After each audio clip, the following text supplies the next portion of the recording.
아침에 나로 주의 인자한 말씀을 듣게 하소서. 성도 여러분 안녕하세요. 금요일입니다.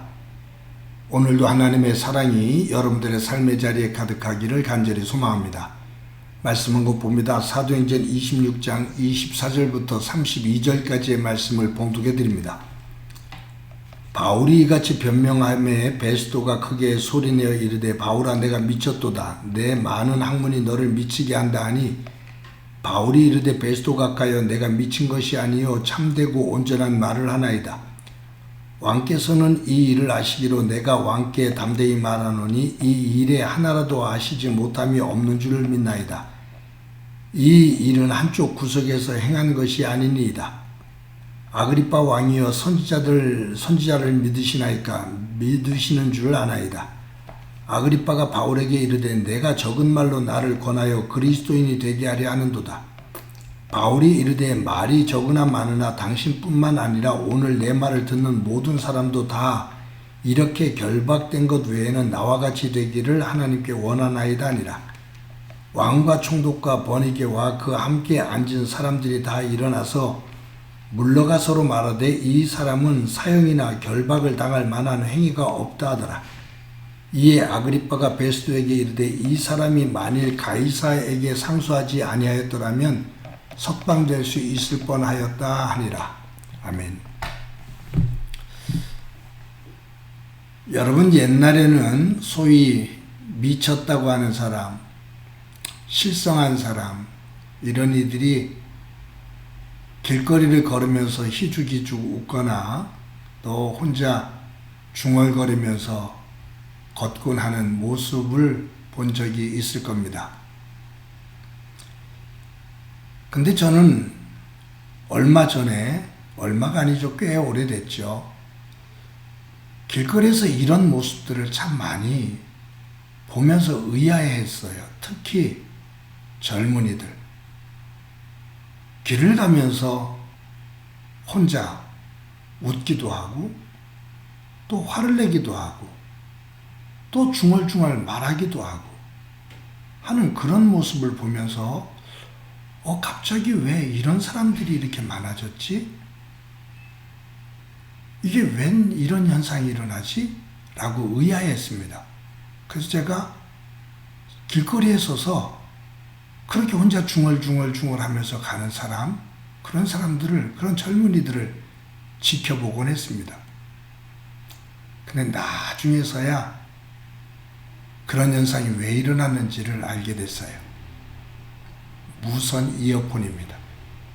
저는 몰랐었는데 무선 이어폰이 나온 거예요.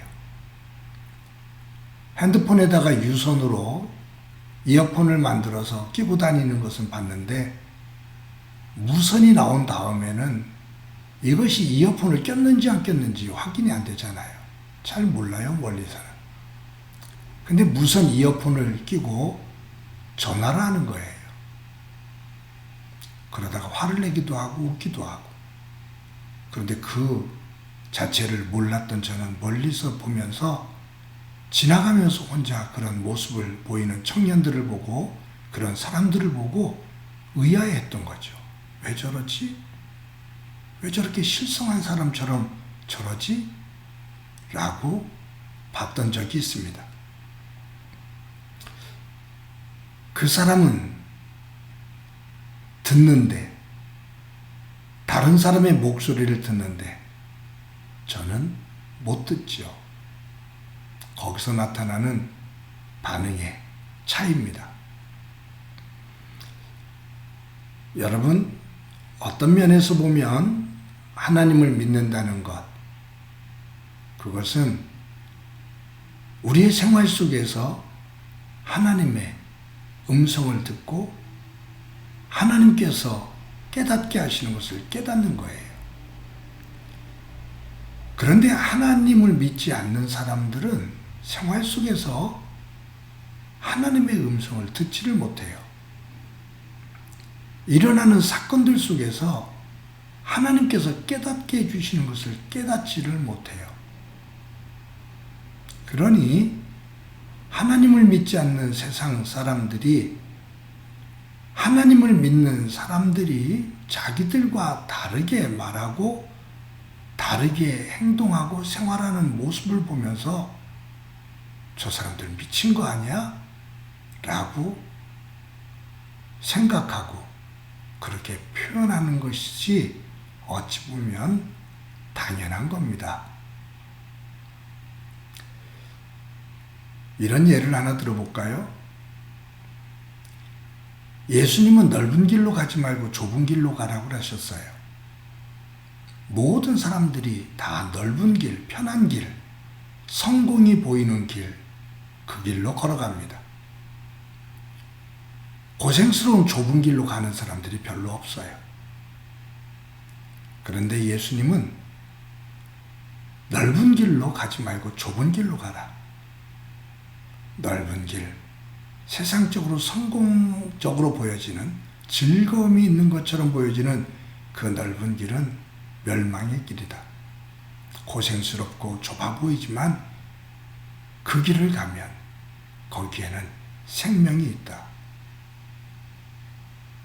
그 예수님의 말씀을 듣고 삶 속에서 모든 사람들이 성공할 수 있다고 하고 즐겁다고 말하고 거기 가면 정말로 좋다고 말하는 그 길로 가지 않고 그 믿음의 길, 답답해 보이는 길, 그 길로 걸어가는 우리를 보고 세상 사람들이 정말로 미쳤는가 봐, 어리석어 라고 말하는 것은 당연해요. 여러분 직장 생활하든지 사업을 하든지 모든 사람들은 세금을 냅니다. 물건을 사도 세금이 다 붙잖아요. 그 속에서 지혜롭게 절세를 하면서 사는 것은 참 지혜로운 삶이죠. 정당한 방법 속에서 법을 어기지 않고 절세를 할 수 있다면 하는 것이 지혜롭죠. 그런데 세상 사람들은 수단과 방법을 가리지 않고 법망을 피해서 세금을 내지 않으려고 안달복달합니다. 그런 과정 속에서 믿음의 사람들이 정직하게 법대로 세금을 내면 세상 사람들은 너 왜 그렇게 어리석게 살아? 너 미쳤니? 라고 말할 수 있어요. 그런데 법을 어기고 위법을 하면서 살아갈 때 그것은 하나님께서 기뻐하시는 모습은 아니죠. 그래서 예수 믿는 사람들은 세상에서 살 때 너 참 어리석다, 너 참 미친 짓이다 라는 말을 들을 때도 있어야 합니다. 오늘 이 베스도 총독과 아그리빠 왕 앞에서 바울이 복음을 증거할 때 바울의 말을 들은 베스도 총독이 바울을 향해서 이렇게 말해요. 너 미쳤구나. 네가 공부를 많이 하더니 책을 많이 보더니 너 미쳤구나. 아그리빠 왕은 네가 몇 마디 말로 짧은 시간 안에 나를 그리스도인이 되게 만들려고 하느냐 라고 역정을 내요. 그때 바울이 이 베스도 총독과 아그리빠 왕을 향해서 이렇게 말하죠. 내가 결박된 것 외에는 당신들과 여기 있는 모든 사람들이 다 나와 같이 되기를 원합니다. 내가 이렇게 결박되어 재판을 받는 모습, 이 결박된 것 외에는 당신들이 모두 나와 같이 되기를 원합니다. 재판을 받는 바울의 당당함이에요. 그가 전하는 복음의 내용에 대한 확신이에요. 그런데 다른 사람들은 그 바울을 향해서 미쳤다라고 말을 합니다. 사랑하는 성도 여러분, 미치지 않으면 미치질 수 없다라는 말이 나오죠. 불광불급이라고 그러죠. 내가 미치지 않으면 도달할 수가 없다 그 말이에요. 저와 여러분이 이 세상에서 살아가지만 하나님의 사람으로 세상 사람들이 듣지 못하는 하나님의 말씀, 하나님의 뜻에 반응을 보이며 세상 사람들이 이해하지 못하더라도 그 길을 두벅두벅 걸어갈 수 있는 저와 여러분이 되어지기를 간절히 소망합니다. 그것이 하나님 나라를 향해 걸어가는 사람들의 진정한 모습입니다. 오늘도 그와 같은 믿음의 길을 걸어가는 저와 여러분이 되어지기를 간절히 소망합니다. 한번 기도드립니다. 하나님 아버지, 세상을 살아가면서도 하나님의 백성으로 살아간다는 것이 결코 쉬운 일이 아닌데 세상 사람들이 듣지 못하는 하나님의 음성을 듣고 하나님의 뜻을 깨닫고 하나님의 말씀에 반응을 보이며 살아갈 수 있는 저희들이 되도록 은총 베풀어 주옵소서. 세상 사람들이 이해할 수 없는 그 길, 그 삶, 그것이 하나님의 나라 백성의 삶이라는 사실을 살면서 더 깊이 깨닫게 하옵소서. 그 길을 두려움 없이 가게 하옵소서. 예수님의 이름으로 기도드립니다. 아멘.